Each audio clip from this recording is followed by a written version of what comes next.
You are my pole position, and I follow you. Can I take care of your life, or can I help you? You are my good sensation, and I feel you. You are my pretty teacher, and I say thank you. Forever I say thank you, love you, and never I sing this song, because never, never the blue sky will darken for us, and I see you are for me. Na na na na na na na na na na.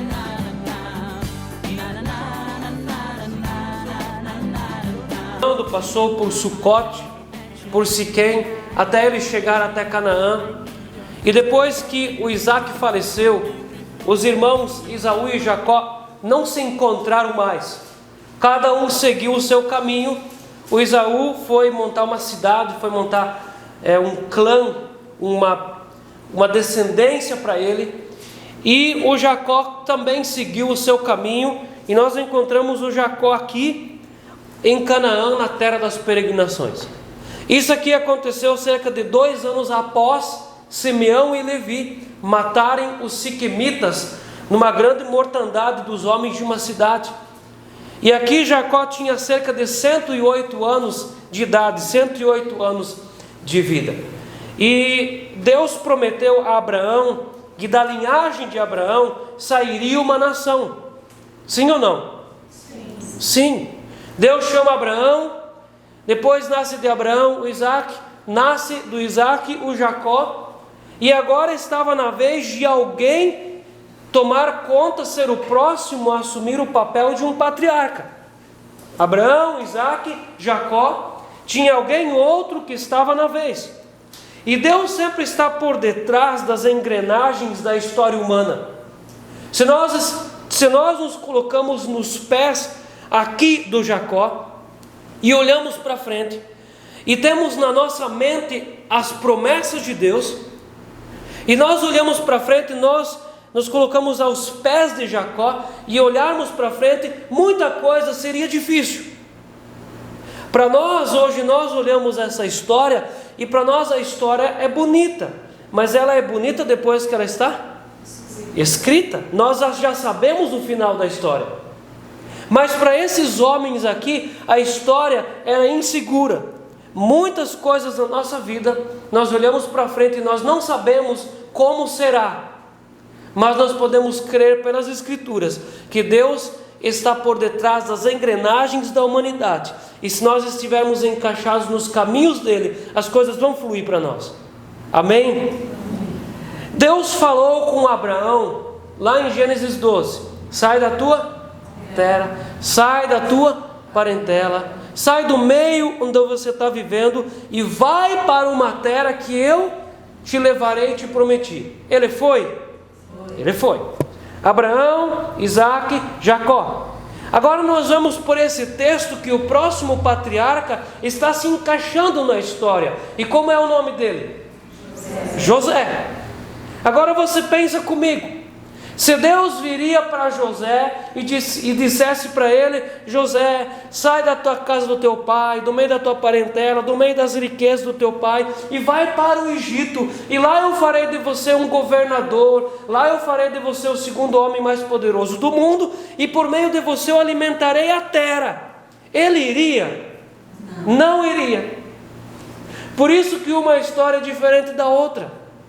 É por isso que nós vamos ver uma história em Abraão e a outra em Jacó. E Deus ele extraiu o José do meio da casa do Jacó, porque filhos mimados, Deus precisa extrair de casa, senão eles viram inúteis. O José era um menino capacitado, mas ele ficasse na casa do pai dele, ele seria inútil. Deus precisou extrair ele, Deus precisou chutar ele para fora. E Deus tem a sua própria forma de fazer isso. Meus irmãos, certamente, se Deus apenas falasse com José, ele não obedeceria, porque ele estava muito bem na casa do pai. Meus irmãos, a teologia neopentecostal, que é muito vazada pelo Brasil, e ela transborda muitos meios, traz para nós a ideia de que Deus coloca sofrimento na vida humana para impulsionar ao sucesso. Isso está inclusive na nossa cabeça. Quantas vezes nós estamos sofrendo e nós nos consolamos pensando assim: Deus está fazendo eu sofrer para depois Ele me dar uma bênção. É ou não é? Mas essa ideia é errada. Por quê? Se nós olharmos nas Escrituras, o sofrimento na vida humana vem por muitas formas. Primeiro, pode ser resultado de ignorância. Nós sofremos muitas vezes por não saber as coisas. Eu mexo no meu computador, não dou conta de mexer lá num programa, e não é o diabo e nem Deus dificultando a minha vida, é ignorância. Se eu estudar melhor o sistema, eu vou conseguir operar. É ignorância. Muito sofrimento vem por ignorância. Muitas vezes sofrimento vem na vida das pessoas por teimosia. Ninguém conseguiu passar por essa parede, mas eu tenho que passar. Eu vou passar? Não vou passar. Às vezes é contra a natureza, é contra Deus, é contra tudo que Deus estabeleceu, mas eu acho que eu vou ser o herói e eu vou passar. E eu, com a minha teimosia, vou arrancar sofrimento sobre mim. Muitos sofrimentos vêm por teimosia. Muitas vezes o sofrimento vem sobre a vida do ser humano com juízo por causa do pecado. Deus fala, e Deus fala, e Deus ministra, e Deus ensina, e a pessoa continua no pecado. Ela não muda, ela não assimila, não velcra, e ela continua vivendo no pecado. Ela acha que na vida dela nunca vai acontecer o sofrimento, mas ela continua sofrendo por pecado. Muitas vezes também o sofrimento vem na nossa vida por ingenuidade. Quantas vezes nós somos infantis quando nós tomamos algumas decisões e depois nós sofremos? É ou não é? Vai ver uma vez a vida de quantas pessoas que foram avalistas de alguém por dó, e depois a pessoa precisa pagar esse negócio para o banco por ingenuidade. A ingenuidade traz sofrimento. Muitos sofrimentos vêm por causa dos erros dos pais. Quantas vezes os pais cometem erros e os filhos vão sofrendo? Nós vemos isso aqui nesse texto, e nós vamos passar pelos textos da ingenuidade e da maldição geracional. Pais cometem erros e os filhos sofrem amargamente e não tem como fugir, a não ser mudar a história. Contudo, todo sofrimento pode te levar a uma vitória. Depende de como você vai aceitar o tratamento e se vai se voltar para Deus. José poderia ter uma história trágica e nunca ter aparecido na história, mas ele apareceu na história, porque lá mais para frente o texto vai dizer que ele temia ao Senhor e ele não se corrompeu com os pecados do Egito. Amém? Vamos agora. José é um homem trabalhador. Verso 2. Essa é a história de Jacó. Tendo José 17 anos, apacentava os rebanhos com seus irmãos. Uma curiosidade: José viveu com Jacó até os 17 anos. Depois, no final, Jacó viveu os seus últimos anos, 17 anos, com José. Os mesmos 17 anos. Mas José era um homem trabalhador. O trabalho dignifica o homem. O trabalho traz caráter para uma pessoa. Quantas vezes nós temos ouvido as pessoas dizerem ou pensarem que o trabalho é um castigo por causa do pecado, ou que o trabalho foi criado pelo diabo? Ou quantas vezes nós ouvimos as pessoas dizer assim: um dia eu quero pegar quem inventou o trabalho e dar um pau. Foi Deus quem inventou o trabalho. Deus mandou o Adão e a Eva trabalhar. Deus ordenou que o Adão trabalhasse quando ele saiu do jardim. Do suor do teu rosto comerás o teu pão. Antes ele também trabalhava.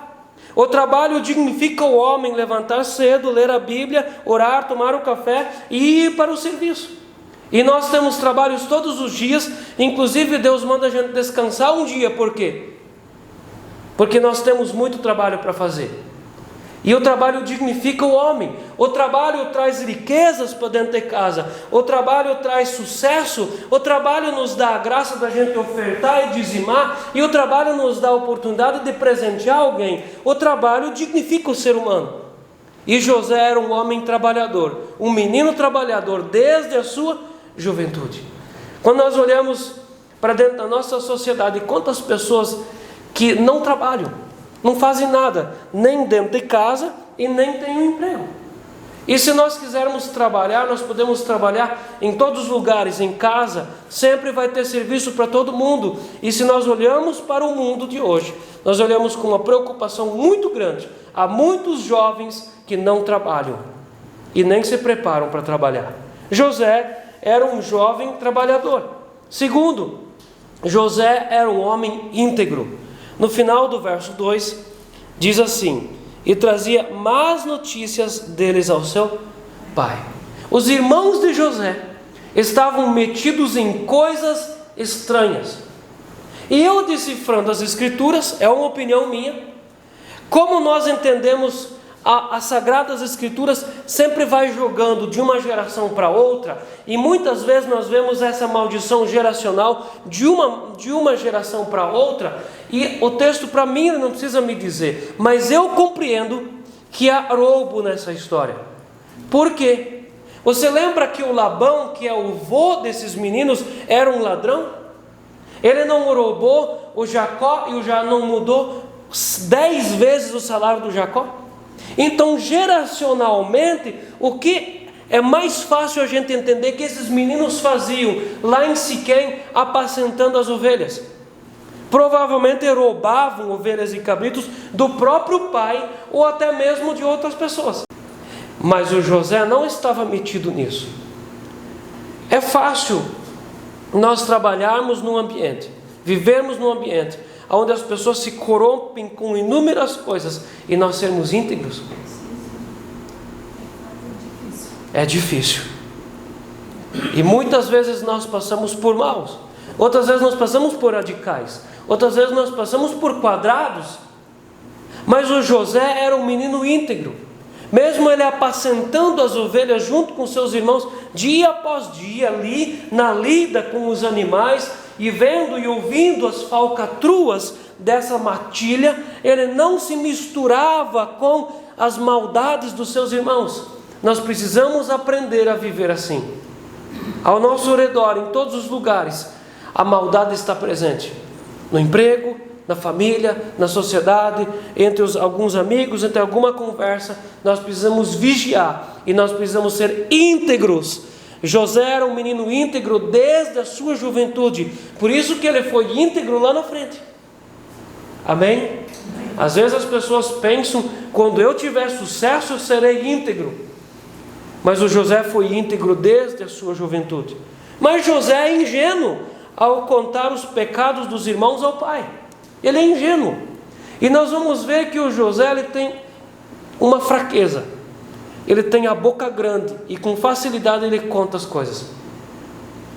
Não é sábio nós pegarmos e vermos os pecados de alguém e levar para outras pessoas.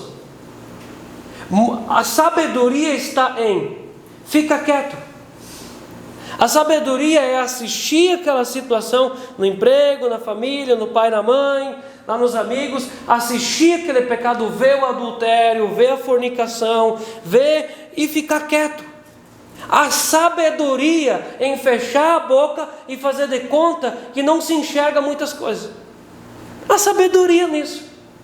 A pessoa que é a Rede Globo, SBT ou Record, que pega tudo e espalha para todo mundo, aos poucos ela é má falada e vira má fama em todos os lugares. É sábio enxergar as coisas e fica quieto. O ministério é assim, se faz de cego, de bobo, de surdo, e é sempre melhor assim. Mas a gente precisa cuidar da nossa casa e não da vida dos outros. Amém? Mas o José é ingênuo. No final do verso 2, outra vez, e trazia más notícias deles ao seu pai.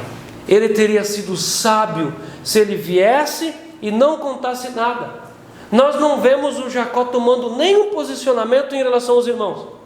Ele não chama os seus irmãos para um juizado e passar as coisas a limpo.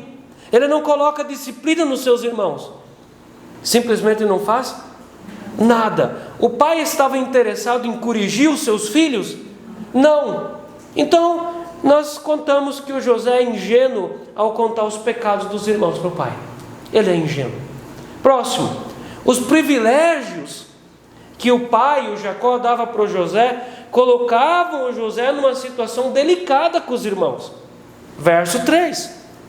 Ora, Israel amava mais a José que a todos os seus filhos, porque era o filho da sua velhice. O texto dá uma explicação. Pode explicar, mas não convence. E fez-lhe uma túnica talar de mangas compridas. Jacó não é um pai sábio ao excluir todos os filhos e privilegiar apenas um. Casais que são abençoados por Deus com mais de um filho precisam ter esse cuidado. Os filhos são diferentes. Eu vejo aqui o José diferente. O José é um menino diferente. Mas o pai comete um gravíssimo erro quando ele coloca o José numa espécie de trono e coloca sobre ele já uma manta, um talar de governador antes do tempo. Essa manta, esse talar de mangas compridas é uma vestimenta que na época era a última moda da época de governadores. Quem estava num governo usava esse talar. Então quando ele apacentava as ovelhas com essa veste talar, ali caminhando diante dos irmãos para lá e para cá com aquela veste do governador, é quase como uma bandeira vermelha balançando para lá e para cá diante de um touro bravo. Aquilo provocava os irmãos. E o Jacó não é um pai sábio quando ele ama mais um filho do que o outro. Quando nós olhamos Efésios 6, é um texto sobre família. O texto começa falando assim: filhos, obedecei a vossos pais, porque é mandamento do Senhor. Logo depois o texto diz assim: pais, não provoqueis os vossos filhos a ira. Não provoqueis os filhos a ira. E tem pais que provocam os filhos a ira. E Jacó não é um pai sábio quando ele evidencia a primazia externando com uma túnica diferente da túnica dos irmãos. Quando um filho ganha lá uma coisa pequena, mas o outro filho é exaltado. Os pais precisam levar os filhos por igual. E isso faz muita diferença lá para frente na vida de paz com os pais. Às vezes os pais têm muita vontade de dar algo a mais para o filho, porque tem filho que é diferente. Tem filho que não precisa chamar uma atenção, que não precisa apanhar uma vez, que não precisa ficar ensinando 2, 3 vezes, é proativo, aprende sozinho, caminha na vida e não dá dor de cabeça para os pais. Às vezes o pai e a mãe têm vontade de dar mais para esse filho, porque é um privilégio, mas é importante segurar, para que os filhos sejam tratados da mesma forma. Meus irmãos, um pai e uma mãe podem tratar de uma forma diferenciada o filho sozinho, mas nunca quando os filhos estão todos em casa e exaltar um em detrimento dos outros. Jacó é nécio ao não se dar conta de uma maldição geracional se desenvolver dentro da casa dele.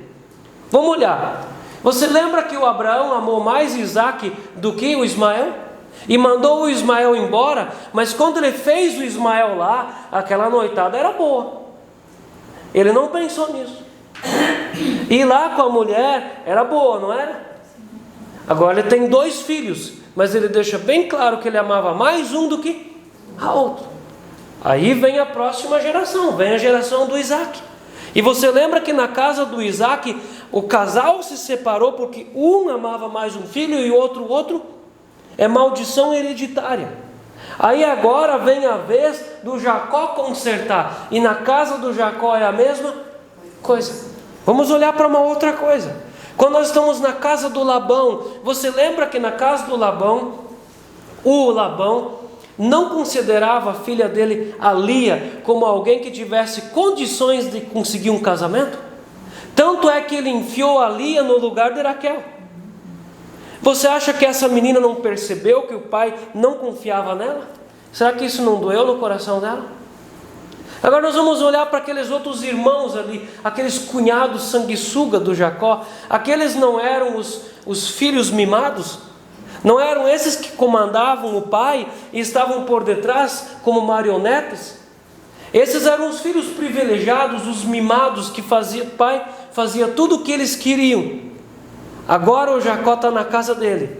E eles não acabou com uma maldição geracional.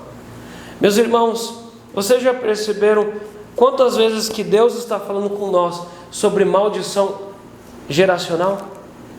Naquele outro culto, o primeiro culto, nós falamos sobre ser missionário de geração em geração na igreja, de ter uma evangelização missional, uma evangelização geracional. Mas a Bíblia está falando com nós, culto após culto, que nós precisamos nos assimilar qual maldição que nós recebemos dos nossos pais para corrigir na nossa geração. Amém? E Deus está falando com a gente. Deus está ministrando. É preciso que a gente consulte a nossa consciência e converse com a nossa alma para a gente dar uma pensada. Aquilo que os nossos pais nos deram, nem tudo a gente vai levar para frente. Há coisas que precisam parar em nós e nós precisamos transformar em bênção para a próxima geração. Jacó está colhendo o fruto das suas decisões. Você lembra que ele havia gerado uma matilha em casa de lobos vorazes? E não de filhos. Ele gerou uma matilha em casa. Mas isso já começa lá. Quando ele teve que fugir da casa dos pais dele, por causa que o Esaú queria matar ele. Por que o Esaú queria matar? Porque com falcatrua, ele matou um cabrito, enganou o pai, e depois o irmão queria o matar, ele precisa fugir. Aí ele chega na casa do tio dele, o Labão, e ali ele é enrolado com um casamento com 2 mulheres, que depois vem 4 mulheres, e há uma briga na casa desse homem. Você lembra que as mulheres se brigavam entre si por causa de filhos? A Lia tinha um filho após o outro, e ela fazia inveja para Raquel. A Raquel não podia ter filhos e chorava de raiva e dava a culpa no Jacó. Era uma brigaiada em casa. E tudo isso, ele está colhendo nos dias da idade dele. Ele tem dentro da casa dele não filhos que são irmãos, mas filhos que são como uma matilha de lobos. Você está vendo isso? Como que esses filhos olham para cima de José? Amor? Com alegria ou com ódio? Com ódio. E José é imaturo ao contar os sonhos para os seus irmãos. O verso 5. Teve José um sonho e o relatou a seus irmãos. Por isso o odiaram ainda mais. Sabe o que eu entendo? Que esses sonhos o José contava para os seus irmãos no café da manhã. Por quê? Sonhos se tem quando? De noite. Outra coisa, os irmãos sentaram à beira do poço seco para comer enquanto eles decidiam o que eles iam fazer com José. Eles estavam comendo, e o texto faz menção disso, que eles estavam comendo, e todo o detalhe é importante. Então eu entendo que quando eles estavam comendo à mesa, o José contava isso. Agora você pensa comigo. O José era amado pelo pai, verso 4. Olha lá. E os irmãos viam isso. Não tem como esconder. Aí o papai, esse papai ingênuo, vai e compra uma veste talar para vestir o José como governador. E esse José caminha entre as ovelhas como um governador. Aí esse José, ainda no café da manhã, ele ainda conta um sonho. E que tipo de sonho ele conta? Verso 7. Atávamos feixes no campo. Eis que o meu feixe se levantou e ficou em pé. E os vossos feixes o rodeavam e se inclinavam perante o... Era procurar briga. Era procurar briga. Eles já estavam como lobos esfomeados, esperando uma oportunidade. E ele ainda vai contar um sonho. Verso 8.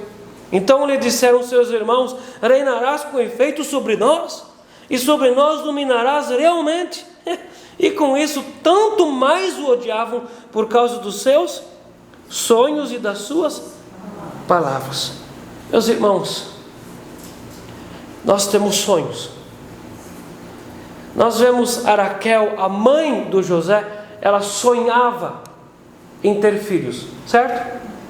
Nós vemos o Jacó. Deus visitou o Jacó lá no campo, falando para o Jacó como ele deveria fazer para se multiplicar os cabritos e as ovelhas, certo? O Jacó teve um sonho lá em Betel, ele viu o anjo subindo e descendo. Então ele é filho de um pai e de uma mãe que tem sonhos. Às vezes os sonhos não são sonhos da noite, são desejos da nossa vida. Fica quieto. Cala a boca. Quantas vezes nós arruinamos os nossos sonhos por causa da nossa boca grande? Você tem sonhos? Cala a boca.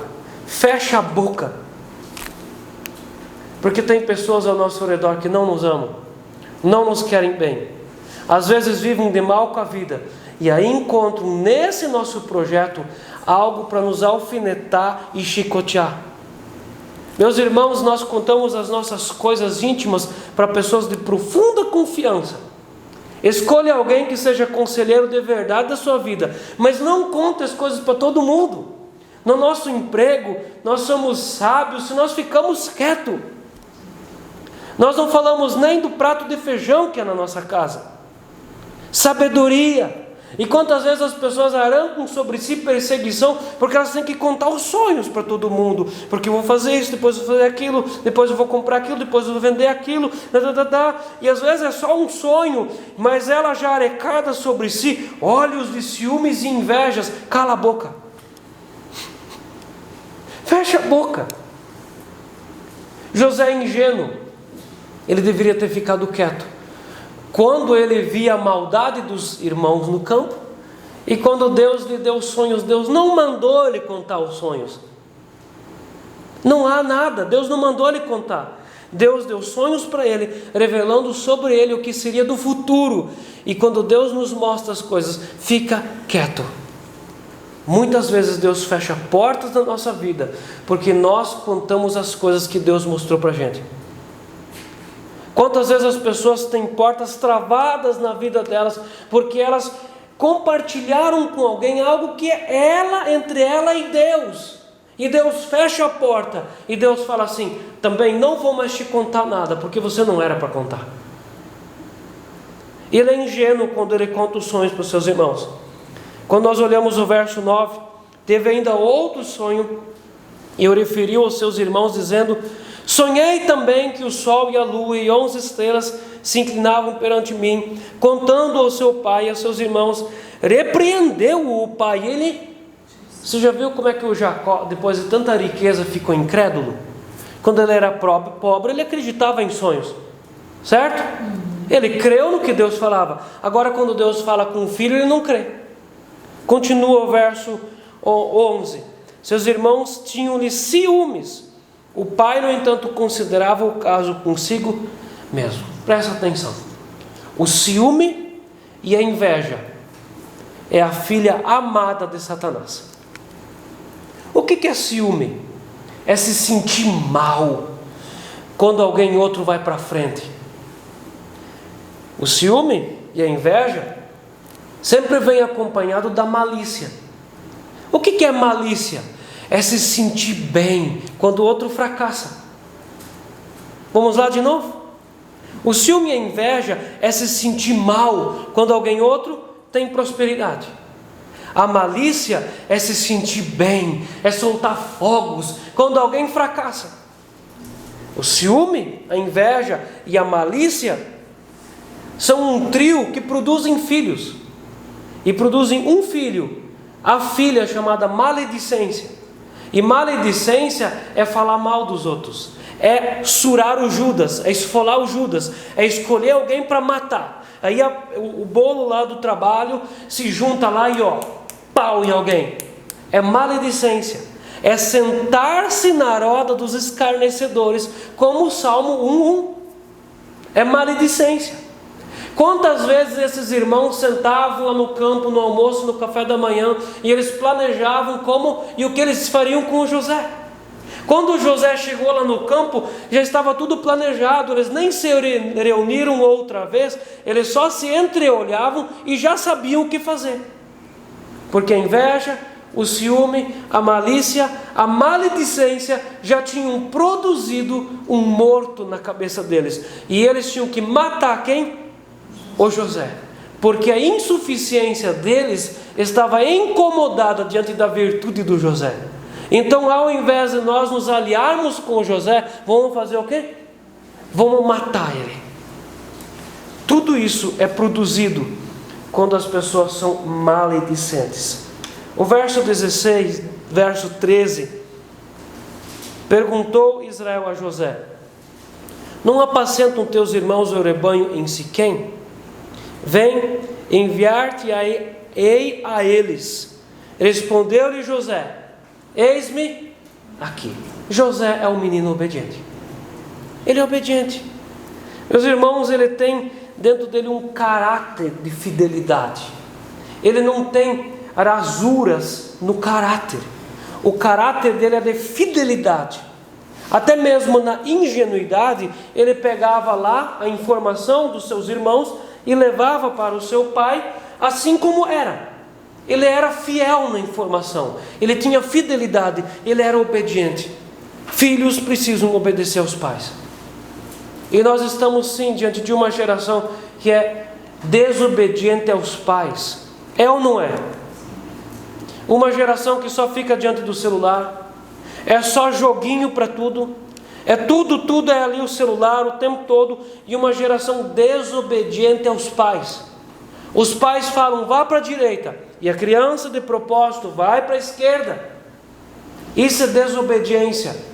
O José é um menino obediente. Essa atitude de obediência vai fazer toda a diferença para ele lá no futuro, quando ele vai estar na casa do Potifar como escravo, porque ele cresceu em obediência na casa do seu patrão. No verso 17, nós vamos ver que o José